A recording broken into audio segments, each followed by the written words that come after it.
So, the only Adolf Hitler quote we'll have all year will start today's discussion. What good fortune for governments that the people do not think? And when you really think about it, the majority of people just believe what they're told.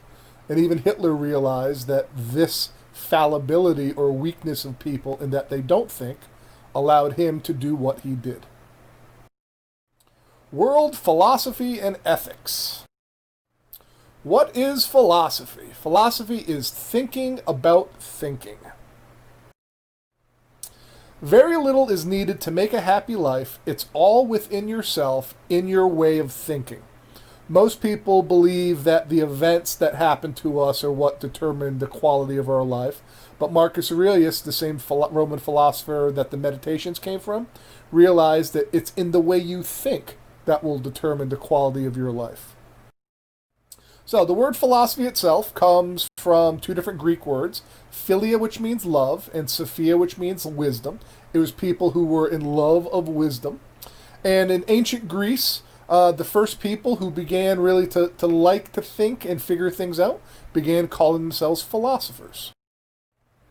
So way back when in the ancient world, if something bad happened, they said the gods must be angry. If there's a lightning storm or what have you, Hera's upset that Zeus slept around or whatever it might be. But before long, people in Greece started to think more rationally and think of the how and the why and began to examine their lives. Examining their lives meaning getting out of the sleepwalking that most people are stuck in. So, what is philosophy going to do for us? If you actually take part in this class, you're going to begin to understand how reality is a little bit better. Reality is something we create, and we'll learn that over the course of the year. You'll act more effectively and contentedly. Most people want to be happy, but it's like a rose with thorns. If you're always looking to be happy, you're going to have to deal with some sorrow. Being more content and being okay with whatever's going on is something you will gain from this class. You will have a stronger sense of yourself because you'll start thinking for yourself. I'm not trying to turn you against your parents and your teachers and your friends, but usually what we believe is only what we've been told. And oftentimes we don't critically think and examine what we've been told. And finally, you're going to find more peace and ultimately happiness in your life. Now, I just talked a moment ago that happiness is what people look for. Happiness is not something that you can necessarily find outside of you, but rather it's something that comes from within. It comes with peace of mind. I think philosophy is an important class to take because it offers a kind of a wake-up call for those who have been caught in the noise of their own mind. And at this point, I usually ask kids, who has a very noisy mind? And every kid's hand flies up. On average, 17,000 different pieces of self-talk a day. In other words, thoughts that pop into your head. How did these clothes look? I need to fix my eyebrows. What does Jimmy think of me? Anyway, I've chilled out about many of the things that used to bother me constantly, and I've hoarded a bunch of the coping mechanisms that have helped me through. I think I've matured significantly also since the beginning of the year, thanks to the ideas presented in here. I think I've just become a better and more well-rounded person. I think the different opinions and takes on life itself are so important to be exposed to, especially as a senior. Seniors are about to take huge steps in becoming who they will be, and I think that this class helps facilitate those steps. I have a few more quotes from last year, just so you have an understanding what your journals might be like.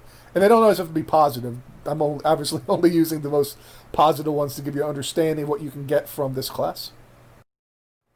So this quote, it's often attributed to Einstein. I believe it is actually who said it.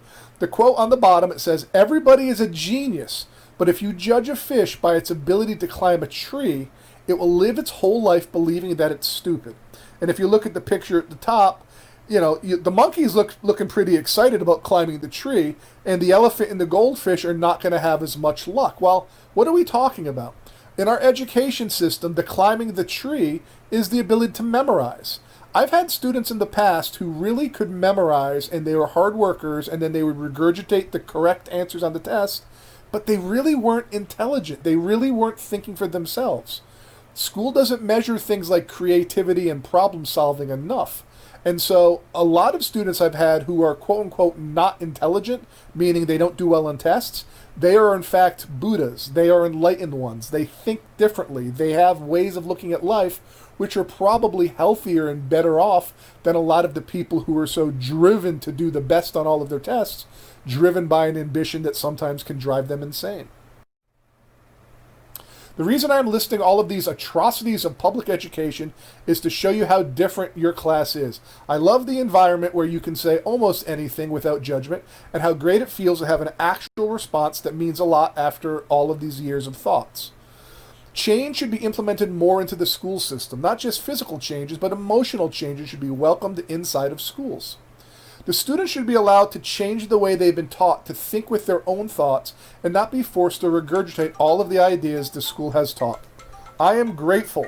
Philosophy has been a perfect class for me to take and change the way I thought for the better. This kid is one of the top kids I've had in recent years. Grade-wise was top 2 or 3 at the point I had them. And they were so driven by grades, and my class kind of quote-unquote broke them, because they realized that true learning wasn't just getting the grade, but it was something entirely different. And hopefully in this class you can find yourself rather than just finding the correct answer. For the mind does not require filling like a bottle, but rather like wood. It only requires kindling to be ignited to create in it an impulse to think independently. We spend a lot of time filling up. That's not a great slide. Does the school allow for creative independent thinking, or just remembering and regurgitation? I like the idea of the computer. If you understand, we fill up the hard drive with all of our facts before we actually ever teach individuals how to use the operating system. How to actually think isn't taught, but rather what to think. And this class in philosophy in general will move from that. So before you can do philosophy, what things must you be able to do? First, courage to examine your cherished beliefs critically. So in other words, if you've always been a super liberal or a super conservative, it takes courage to actually question if the things you've always believed are true or not. We believe our beliefs are often cherished. That's why in an argument we'll often fight to the death and never admit we're wrong, because we believe somehow that our beliefs are us. But if you can actually realize, wow, I can be wrong, and in fact I've been thinking of this incorrectly, then you're using philosophy correctly. You need to be willing to ask questions, and you need to be able to think and not just accept things as being common sense. In other words, at one point, George Washington died because they let half of his blood out of his body. Bloodletting was a thing back then. Well, today in common sense, that makes no sense, but back then that was common sense. You need to actually question in philosophy. And I love this last one, obviously I wrote it. Rise above the desirable modern bliss of mindless apathy to return to the beginner's mind of wonder and appreciation in a quest. Desirable modern bliss of mindless apathy. When you're playing on your phone or just scrolling through your Instacrap, you are potentially just being mindless. You're not really thinking. And there's something kind of nice about just putting Netflix and watching The Office for the 9th time up there. In a way, that's almost an American version of meditation, because you don't have to think. You're just sitting there as in an apathetic, almost not caring way. Philosophy tries to get you to go back to what's called the beginner's mind. Eastern philosophy, beginner's mind, is like the little child who's always asking why and how come. Those sort of questions are the sort of questions that we should always have in our head. But for some reason, as life goes on, we get stuck in our heads, and we stop actually looking out at the world with that beginner's mind. And finally, you need to just have an open mind to things. A couple of comments on open minds, a couple of quotes. Open-minded people embrace being wrong, are free of illusions, don't mind what people think of them, and question everything, even themselves. Most people that I know in my classes care what people think of them, and they don't have open minds. And hopefully we'll fix that. And on the right side, I would rather have a mind open by wonder than one closed by belief. If you think about it, as we get older, we know all of the facts. But really, we don't know anything. We've just closed our minds. One of my favorite quotes from Walt Whitman, the poet. Re-examine all that you've been told. Dismiss that which insults your soul. In other words, we just mindlessly accept things are the way that things are, but it takes people who are seen as insane, be it Tesla or Edison or Martin Luther King, to actually change things. Things that insulted their soul or things they wanted to change, they actually had to think for themselves and re-examine all that was. So in this class, we're going to cover what's called Eastern and Western philosophy. Eastern philosophy is India, China, it's Asia. And then Western philosophy is Europe with a little bit of America. So the Western philosophy guy is René Descartes, I think therefore I am. You may have heard of that. And on the Eastern side, you've got a guy named Lao Tzu. When you have made a thought, laugh of it. And that's the odd thing. Western philosophy is about trying to think, to figure out and understand the world. Eastern philosophy says stop thinking, stop judging, and then you'll have more contentment and less anxiety. We're going to cover both parts in this class. I'll be honest, kids tend to like the Eastern stuff a lot more than the Western stuff, mainly because in some cases it breaks their mind, meaning one day you just have that kind of mind explosion, head mind blown sort of feeling, because maybe the way you've been looking at things isn't the only way. We're going to cover both, and you can see what works for you. So here's one of the Eastern philosophers we'll cover this year, Jiddu Krishnamurti. The highest form of human intelligence is to observe yourself without judgment. We have a hard time observing ourselves. We tend to judge everything. As we walk through the halls, we judge everybody who walks by us subconsciously.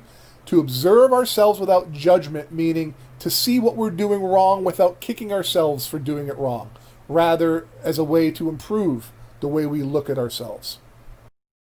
So Eastern philosophy, especially Jiddu Krishnamurti, has a different sort of idea of what philosophy is. We said that Western philosophy is thinking about thinking. Eastern philosophy simply says love of truth. And to Krishnamurti, philosophy is not about all of these theories about how things work.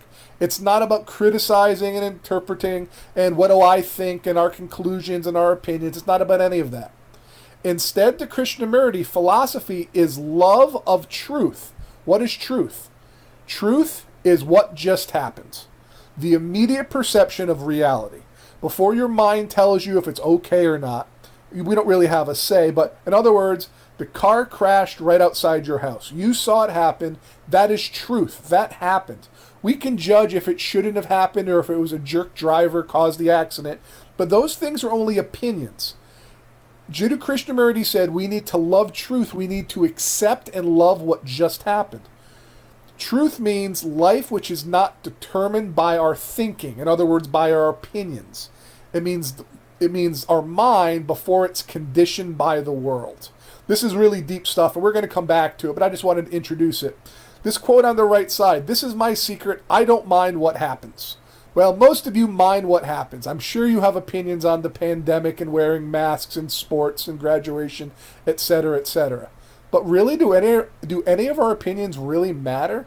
Krishnamurti was able to just accept whatever is, and therefore I don't tend to have expectations which ruin the moment.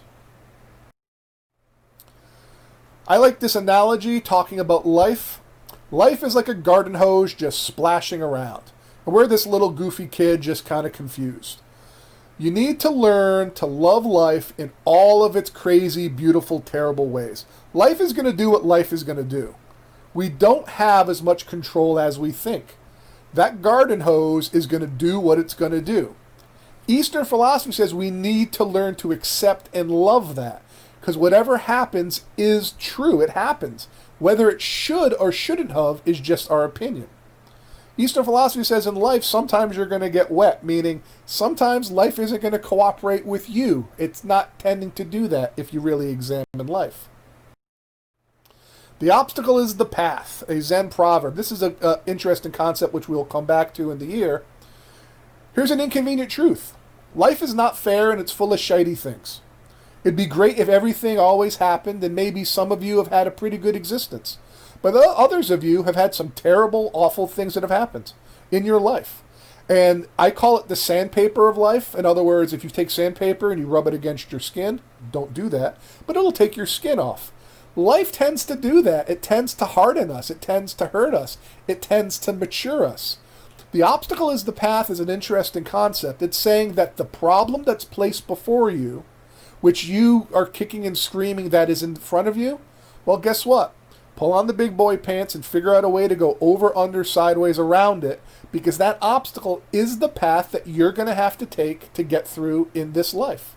And it's a different way of looking at things, because many times we go, woe is me, oh, why did this happen to me? But guess what? We're all going to have enormous boulders placed in our path, and this obstacle is going to make us a stronger person if we clear it. If you've ever heard the quote from Nietzsche, what doesn't kill you makes you stronger. A couple of quotes you're going to hear about 1,000 times in here. You can't stop the waves, but you can learn to surf. The waves represent the things that life throws at you. Not every wave is going to be a wave you enjoy, but you can learn to surf. You can learn to build a boat and be able to survive any wave. Now, I'm not sure who this is. This is one of our graduates on the left. Be the boat that floats. That's another saying that you're going to hear a lot in here. One of the easiest ways to get through life is to realize life isn't going to cooperate. We need to keep going despite. No wave is going to knock us over. We need to be the boat that floats. As cliche as it sounds, I think the biggest thing I've gotten out of this course is that I'm not alone with my suffering. I've kind of been stuck thinking that I am because out of the grief I've had, I haven't heard about anybody else going through anything other than basic high school drama. It's always seemed so small and pointless in comparison to real things like losing a loved one. This person had lost, I believe, 2 loved ones. I don't think I've ever even considered that these kids have gone through some similar stuff and just choose not to talk about it until hearing some real-life examples from philosophy class. It seems horrible to say, but it does feel better knowing you aren't the only one trying to move on and faking it through the day. This is something that I've said before, I've said in class before, and it bothers some people, but quote-unquote, some people are lucky in that they've already gone through some tough things. Other people, the quote-unquote unlucky ones, they haven't gone through anything. So for them, if the Wi-Fi doesn't work or Jimmy doesn't call them back, that's a tragedy. Others, the quote-unquote lucky ones, they've lived through tragedies. And I mean lucky in the sense that they've already hopefully made some movement to clear that obstacle that's in their path. Buddha's 2 darts. Now here's a concept that we're going to come back to later in the year. But Buddha made an interesting concept, which I like to throw in early in the year, because some of you can apply it. He said all of the pain we ever face is going to come from 2 darts, things that are basically stab us. Now, the first dart is 1% of all the pain we're ever going to face. This dart is somebody has said something to us. They've done something to us. They've called us a bad name. Maybe they've hit us. They've caused us pain, physical, emotional, whatever. 1% of all of our pain comes from that dart. Well, where does the other 99% of the pain come from? According to Buddha, it comes from us taking a dart and re-stabbing ourselves with it over and over and over. With our guilt, with our grief, trying to deal with the past, worrying about the future. We tend to get stuck in our own head. So maybe the boy said something bad about your eyebrows today in school, and now you're going to think about it for the next 9 years every day. That is you creating your own pain in your own life. And part of Eastern philosophy is becoming a little more aware of the role we play through our mental states in the way we have happiness or contentment in life. I don't know if you remember, but in the beginning of the year, I was stuck in my head so much to the point I didn't even see a problem with it. It seemed so normal. But once you taught me all the different aspects of learning how to live my life in the moment and appreciate what life does, instead of questioning it and how to accept what comes to me, I instantly knew that I was going to change. And I did, greatly in my opinion. I am now so much more open-minded, confident, daring, understanding. When something happens to me in my life that I disagree with, I don't get angry at the universe and cry and wish for things to be different. I can now accept everything that comes and goes and know that everything will work out. I'm more confident in the way that life is too short and unpredictable to waste time caring about what others think and being afraid to do things. Learning that I have absolutely 100% no idea what is going to happen in the future Gives me the confidence to not worry about it because I know now that I can't control it anyway, so why waste my time? The point is, I used to live that way, always living in the past and the future, but never in the moment. This has kept me from doing so many things in life because I was afraid of the outcome or what had happened in the past. After taking the class, I was able to actually learn that that's the reason I was always worrying. I constantly couldn't ever accept what life brought to me, and it made me desire to have it any other way. Now I can confidently say that I am much more focused on the now, the present. I can tell myself to get out of my head when I need to and focus on the moment. That was honestly something I never realized before in my life because how horribly I've always been stuck in my head. If I ask right now how many of you are stuck in your head most of the day, most of you will raise your hands. And that's an aspect that we will definitely talk about, of how to get into that present mode, that flow state, the in the zone feeling. So, what does philosophy cover? Originally, philosophy was one of the main classes, and in it, you had things like science, math, politics, religion, psych, soc. All of those classes are now broken apart, and most of them are separate classes. Philosophy is a separate class as well, but for some reason, it's not taught in high school. Philosophy has three main branches, and we're going to talk about these during the year. Metaphysics is the study of being or existing. It's the out there stuff. Some kids love it, some kids hate it. Kids in the past have called it stoner philosophy. I don't know what that means, but that is one branch. It's the out there. It's like, why are we here sort of questions.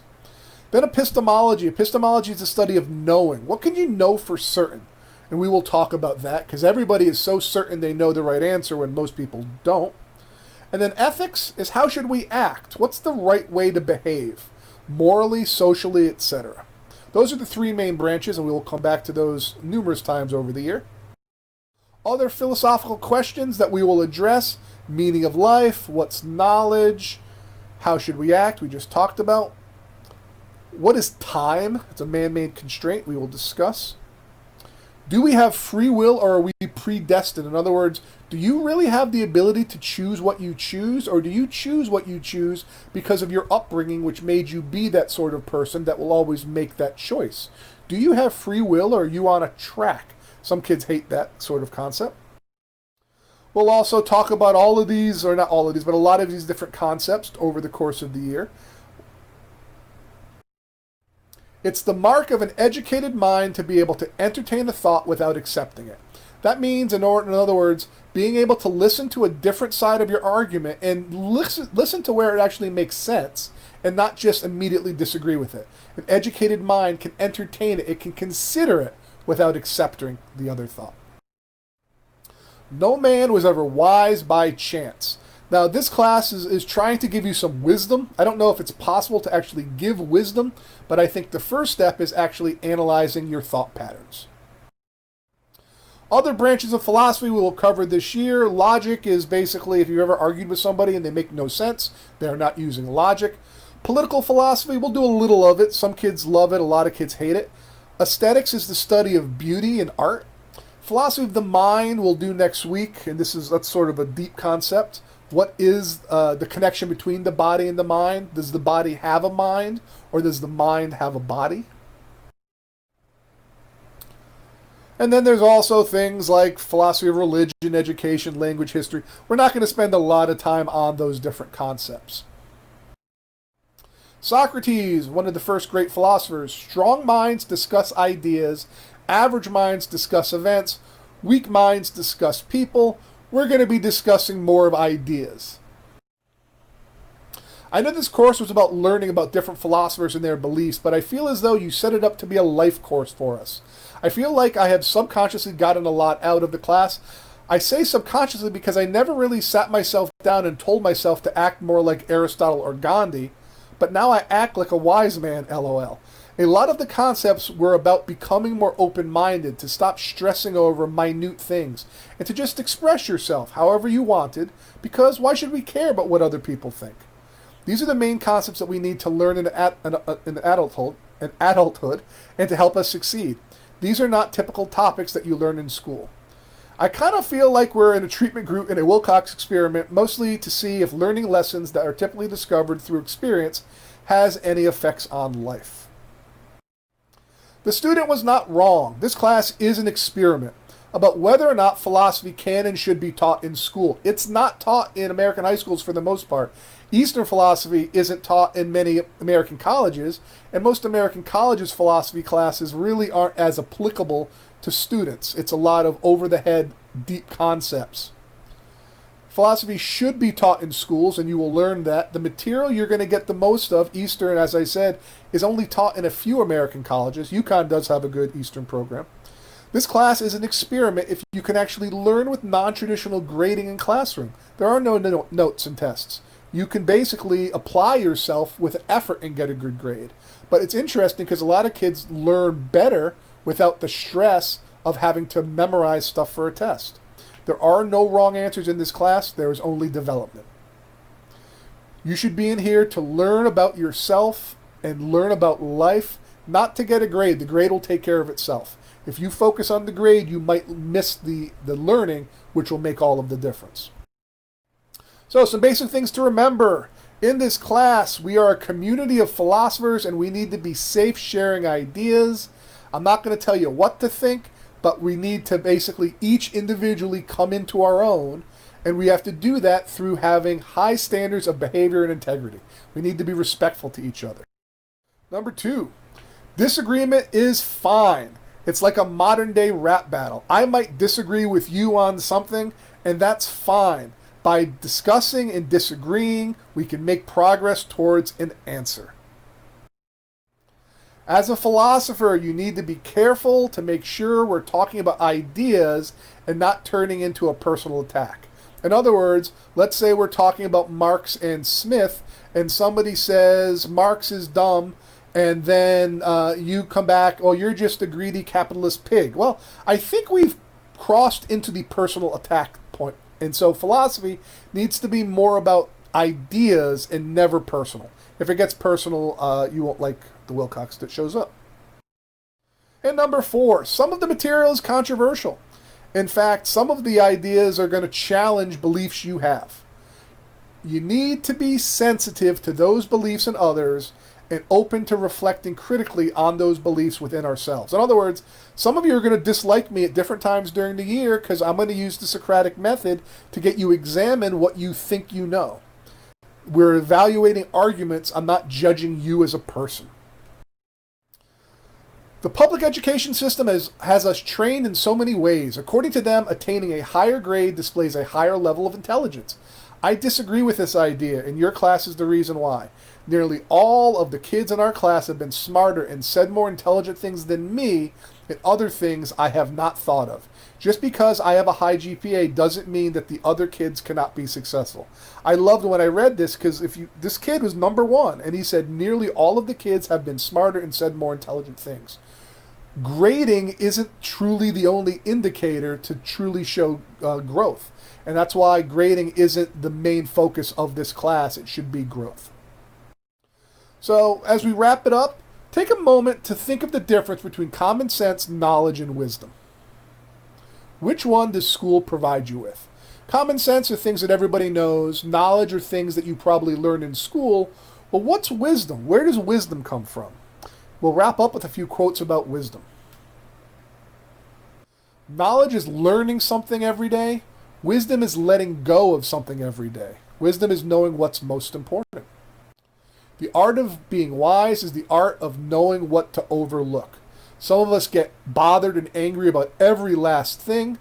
The wise person realizes that it is what it is and it's better to let it go often. And finally, from Lao Tzu, knowing others is intelligence, knowing yourself is true wisdom. Mastering others is strength, mastering yourself is true power. So the goal of this class is to master yourself, to learn through philosophy what makes you tick. So make sure to write a journal on general thoughts on today's PowerPoints.